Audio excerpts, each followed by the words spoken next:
Pavasarį atkuto valgomų ledų rinka. Šiemet sausį vasarį Lietuvos gamintojai prišaldė daugiau kaip 1 milijoną tonų ledų.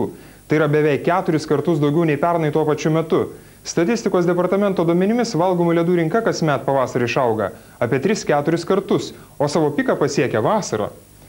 Tai, jog ledai yra sezoninis verslas, supranta net Kauno moksleiviai. Kauno jėzuitų gimnazijos moksleiviai nusprendė imtis verslo tiesiog mokyklos kieme. Pagal tarptautinę programą sutvarkė visus verslui reikalingus dokumentus ir mokykloje įsteigė bendrovę Junior Business Company, 9 veiklūs moksleiviai per pertraukos tarp pamokų ėmė pardavinėti ledus. Jaunieji verslininkai džiaugiasi pasirinktų keliu, nes verslas einasi puikiai. Prie ledų vežimėlio susidaro eilės, o pirmųjų dienų apyvarta teikia vilčių.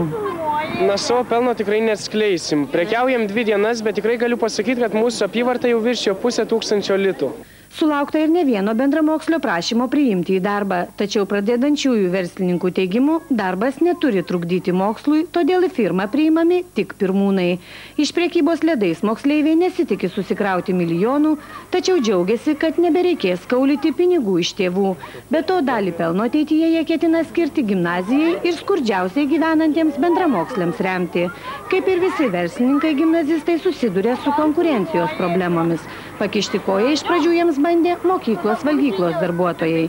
Jaunimas nebijo naujovių, todėl ketina imtis ir prekybos ledais internetu. Galima bus įsakyti internetu ir SMS-ais.